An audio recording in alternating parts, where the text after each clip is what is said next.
ଜାତୀୟ କଂଗ୍ରେସର ଉଦୀୟମାନ ନେତା ତଥା ସମାଜସେବୀ ନଳିନୀ କୁମାର ସ୍ୱାଇଁଙ୍କୁ ପରିବର୍ତ୍ତନର ବାର୍ତ୍ତାବାହକ ହିସାବରେ ଜନସାଧାରଣ ଚାହୁଁଛନ୍ତି। ଯଦି ତାଙ୍କୁ ଏରସମା ବାଲିକୁଦା ନିର୍ବାଚନ ମଣ୍ଡଳୀରୁ ବିଧାୟକ ହିସାବରେ ସାଧାରଣ ଜନତା ଚାହିଁବେ, ତେବେ ଦୀର୍ଘ 25 ବର୍ଷ ଧରି ନିଃସ୍ୱ ହୋଇଥିବା ଓଡ଼ିଶା ନ୍ୟାୟ, ଅଧିକାର ଓ ଉନ୍ନତି ସବୁ କ୍ଷେତ୍ରରେ ପରିବର୍ତ୍ତନ ହୋଇପାରିବ।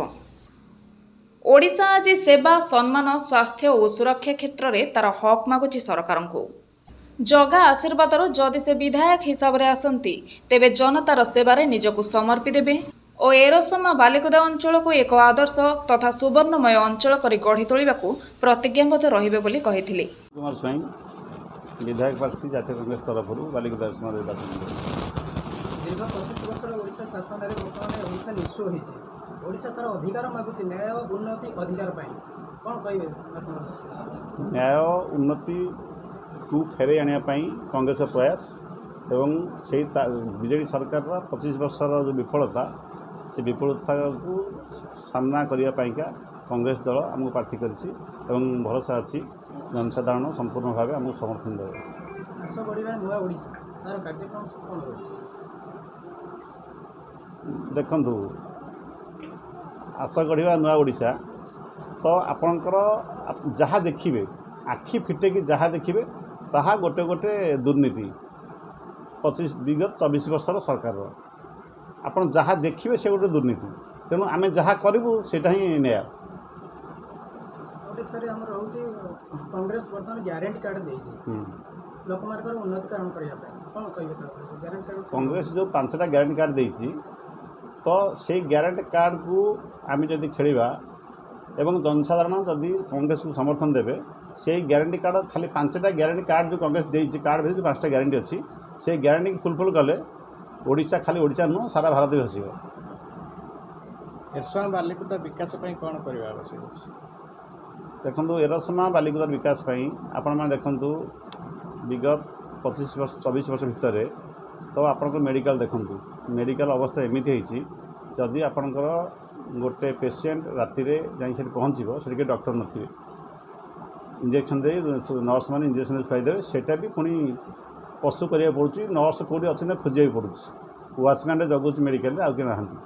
ଆପଣମାନେ ଦେଖିବେ ଥାନା କଥା କହିଲେ ନ ଚଳେ, ଥାନା ଅବସ୍ଥା ସେଇଆ। ଯଦି ଆପଣ ଯିବେ ଥାନାକୁ, ତ ରାତି ଥାନାଟା whole night duty 24 hours duty କରିବା କଥା, କିନ୍ତୁ ରାତି 9ଟା ପରେ ଥାନା ବେକି ରହନ୍ତିନି। ଯଦି ଗୋଟେ କେସ୍ ଆପଣ ଗଲେ, ଗୋଟେ ମର୍ଡ଼ର କେସ୍ ହେଲା କି ଷ୍ଟାବିଂ ହେଲା, ଏମିତି କେସ୍ ହେଇଯିବ ଏ ଦିନରେ।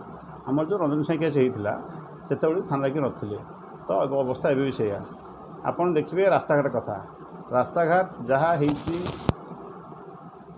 ପ୍ରଧାନମନ୍ତ୍ରୀ ସଡ଼କ ଯୋଜନା ଅଣ୍ଡରରେ, ଯେଉଁଟା କଂଗ୍ରେସ ସରକାରର ଦାନ, ପ୍ରଧାନମନ୍ତ୍ରୀ ସଡ଼କ ଯୋଜନାରେ ଯେତିକି ରାସ୍ତାଘାଟ ହେଇଥିଲା ସେତିକି ହେଇଛି। ଆଉ NHର କିଛି ମାତ୍ରାରେ NHରେ କାମ ହେଇଛି। ତାକୁ ଛାଡ଼ିଲେ ଆପଣମାନେ ଦେଖିବେ ଯେଉଁ ବ୍ଲକର ହେଉ, ଇରିଗେସନ୍ ହେଉ, ଡ୍ରେନେଜ୍ ହେଉ, ସମ୍ପୂର୍ଣ୍ଣ ଦୁର୍ନୀତିଗ୍ରସ୍ତ। କୌଣସି ଆଖି ଦୃଷ୍ଟିଆ ପ୍ରକଳ୍ପ ହେଇନି, କିନ୍ତୁ କାଗଜପତ୍ରରେ ବହୁତ କିଛି ହେଇଛି। ଲୋକମାନଙ୍କର ମୌଳିକ ସମସ୍ୟା ରହୁଛି ଯେଉଁଟାକି ପାଣି, ନିହାତି ଅନିବାର୍ଯ୍ୟ କହିଲେ ଚଳେ। ଲୋକମାନେ ବର୍ତ୍ତମାନ ବି ଦୀର୍ଘ 25 ବର୍ଷ ଧରି ପାଣି ସମସ୍ୟାର ସମ୍ମୁଖୀନ ହେଉଛନ୍ତି। ଆପଣ ଆସିଲା ପରେ ବିଧାୟକ ହିସାବରେ ଆପଣଙ୍କର ଏ ଦର୍ଶକମାନେ ଆପଣଙ୍କୁ ମାନେ ସେଇ ପଦବୀରେ ଚାହୁଁଛନ୍ତି, ବର୍ତ୍ତମାନ ଗୋଟେ ବିଧାୟକ ପ୍ରାର୍ଥୀ ହିସାବରେ ଆସିଲେ କ'ଣ ଆପଣ ଉନ୍ନତିକରଣ କରିବେ? ଦେଖନ୍ତୁ, ପାଣି ସମସ୍ୟାର ସମାଧାନ ହେଇପାରିବ।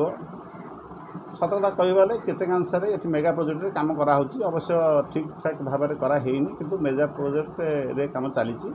ପାଣି ସମସ୍ୟାର ସମାଧାନ ଆସପାସ ହେଇଯିବ ଏବଂ ଯାହା ବାକି ଥିବ ଯଦି ମୁଁ ଆସିଲି ସେଇଟା ମୁଁ। କିନ୍ତୁ ବର୍ତ୍ତମାନ ପ୍ରତିଶ୍ରୁତି ଦେଉଛନ୍ତି, କିନ୍ତୁ ଗୋଟିଏ ଦିନ କହିଲେ ପାଣି ଚଲେଇ ଦେଉଛନ୍ତି, ତାପରଦିନ ପାଣି ବନ୍ଦ। ଶୁଣନ୍ତୁ, ଆକ୍ଚୁଆଲି ଆପଣ କେଉଁ ଏରିଆ କଥା କହୁଛନ୍ତି? ସବୁ ଏରିଆ ଚାଲିଛି ସେମିତି। ଶୁଣନ୍ତୁ, କଥା ହେଉଛି ମେଗା ପ୍ରୋଜେକ୍ଟ କାମ କରୁଛି, କମିଶନିଂ ସରିନି। ପ୍ରୋଜେକ୍ଟର କମିଶନିଂ କଲା ପୂର୍ବରୁ ସେମାନେ ଠିକ୍ ପାଣି ଦେବେ। କେଉଁଠି ଟେକ୍ନିକାଲ୍ ଡିଫଲ୍ଟ ଅଛି, ପାଣି ବି ଯାଉନି, ସେଇଟା ହେଇଯିବ। ସାର୍, କ'ଣ ମୁଦ୍ଦା ନେଇ ଲୋକ ପାଖକୁ ଯାଉଛନ୍ତି? ସବୁ ଲୋକ ସମସ୍ୟାକୁ ଦେଖୁଛନ୍ତି, କ'ଣ ଦେଖନ୍ତୁ, ମୁଦ୍ଦା ଆପଣମାନେ ବିଜେଡ଼ି ସରକାରର ଯେଉଁ ସବୁ ଦୁର୍ନୀତି ହେଇଛି, ସେଇଟା ହିଁ ଆମର ଗୋଟେ ଗୋଟେ ମୁଦ୍ଦା। ଆପଣ ଦୁର୍ନୀତି କହିଲେ ଆପଣ ଆଖି ଖୋଲିକି ଯାହା ଦେଖିବେ ତାହା ଗୋଟେ ଦୁର୍ନୀତି। ଆପଣ ମେଡ଼ିକାଲ କେସ୍ ଦେଖନ୍ତୁ, ଆପଣ ଦୁର୍ନୀତି କଥା କହିବେ। ଶୁଣନ୍ତୁ, ବିଜେଡ଼ି ସରକାର ଯେଉଁ କଲା, ଯେଉଁ ଆପଣଙ୍କର ତୁଳସୀ ଦୁବ ନେଇ ଗୁଆ ନେଇ ଯେଉଁ ପୁରୀ ଗଲା, କ'ଣ ଦରକାର ଥିଲା କହିଲେ? ସରକାରଙ୍କର କୋଟି କୋଟି ଟଙ୍କା ବାଜ୍ୟାପ୍ତି ହେଲା, କେଉଁ ଠାକୁରଙ୍କର କେଉଁ ଗେଟ୍ରେ ସେ ଗୁଆ ଦୁବ ଅରୁଆ ଚାଉଳ ପହଞ୍ଚିଲା, ତା ପାଇଁ କୋଟି କୋଟି ଟଙ୍କା ଖର୍ଚ୍ଚ କଲେ। ତାର ମାନେ କ'ଣ? ସେ ପଇସା କାହାର? ସେ ତାଙ୍କ ବାପା ପକେଟରୁ ଆଣିଥିଲେ।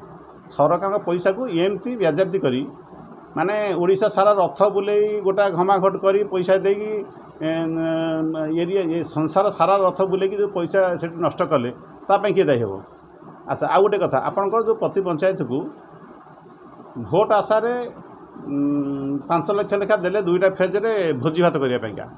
ଲୋକମାନେ କ'ଣ ଘରେ ଖାଉନାହାନ୍ତି? ତୁମେ ଦେଲ ଗୋଟେ ଜିନିଷ ଖାଇକି ବଞ୍ଚିବେ, ତୁମେ କାହିଁ 5 ଲକ୍ଷ ଟଙ୍କା ଦେଲ ପ୍ରତି ପଞ୍ଚାୟତକୁ? କୋଟି କୋଟି ଟଙ୍କା ବାଜ୍ୟାପ୍ତି କ'ଣ କାରଣ ଥିଲା? ଭୋଟ ପାଇଁ ଏତେ ତଳକୁ ସେ ଖସି ଯାଇଛନ୍ତି, ସେ କଥା କହିଲେ ଅତ୍ୟୁକ୍ତି ହେବନି। ଆପଣଙ୍କର ଦେଖନ୍ତୁ ଆଉ ଗୋଟେ ବ୍ୟାଗ୍ କଥା, ସେ ଯେଉଁ ବ୍ୟାଗ୍, ଲୋକମାନଙ୍କର ଘରେ ବ୍ୟାଗ୍ ନାହିଁ, ତୁମେ ବ୍ୟାଗ୍ ଦେଉଥିଲ, ବ୍ୟାଗ୍ରେ 1400 କୋଟି ଟଙ୍କା ଘାଟାଲା କଲ। ସେ ବ୍ୟାଗ୍ ଏବେ ବାହାରେ ବିକ୍ରି ହେଲାଣି। 100 କୋଟି ଟଙ୍କାର ବ୍ୟାଗ୍ ହେବନି, 1400 କୋଟି ଟଙ୍କାର ହେରାଫେରି କଲେ ବ୍ୟାଗ୍ରେ। ତାର ମାନେ କ'ଣ ଥିଲା? ମାନେ ଯେଉଁଟାକି ଅନଜଷ୍ଟିଫାଏଡ଼୍। ତ ସେମାନେ କେବଳ ଲୋକଙ୍କୁ ଆକ୍ଟିଭ୍ କରିବା ପାଇଁକା ଭୋଟର 6 ମାସ ପୂର୍ବରୁ ବହୁତ ଯୋଜନା କରିଥିଲେ, ଯେଉଁଟାକି ସବୁ ଫ୍ଲପ୍ ହେଇଛି। ଆପଣ ଗୋଟେ ସାଧାରଣ ଲୋକକୁ ପଚାରନ୍ତୁ ବ୍ୟାଗ୍ କଥା, ସେ ହସିବ। ଆପଣ ଜଗନ୍ନାଥଙ୍କ କଥା ପଚାରନ୍ତୁ, ଜଗନ୍ନାଥଙ୍କୁ ତୁମେ ମିକ୍ସ ଚାଉଳ କଲ, ଆପଣଙ୍କ ଘରୁ ଗୋଟେ ଚାଉଳ ଆସିଲା, ତା ଗୋଟେ ଚାଉଳ ଆସିଲା, ମିକ୍ସ ଚାଉଳ, ସେ ଯିବ ଜଗନ୍ନାଥରେ ଭୋଗ ହେବ। ମାନେ ଭାଣ୍ଡାମି, ଲୋକମାନଙ୍କୁ ଭଣ୍ଡେଇବା ପାଇଁ ଇଏ ଗୋଟେ ବିଜେଡ଼ି ସରକାର ପ୍ରୟାସ। ଆପଣଙ୍କର କେଉଁ ମିକ୍ସ ଚାଉଳ କେଉଁ ଗେଟ୍ ଦେଇକରି ଜଗନ୍ନାଥ ମନ୍ଦିରକୁ ଯିବ? ଆପଣଙ୍କ ଜଗନ୍ନାଥ ମନ୍ଦିରରେ ଗୁଆ ଲାଗେନି। ଇଏ ଗୁଆ କ'ଣ ଆଦା କରୁଥିଲେ?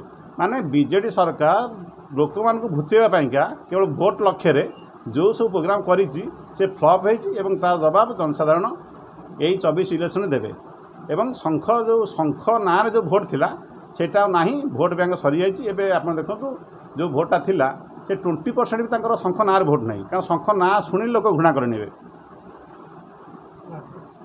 ଜଗତସିଂହପୁର ତିର୍ତ୍ତୋଲରୁ ଶାରଦା ପ୍ରସନ୍ନ ପରିଜାଙ୍କ ରିପୋର୍ଟ, ଓଡ଼ିଶା ଏକାମ୍ର ଲାଇଭ୍।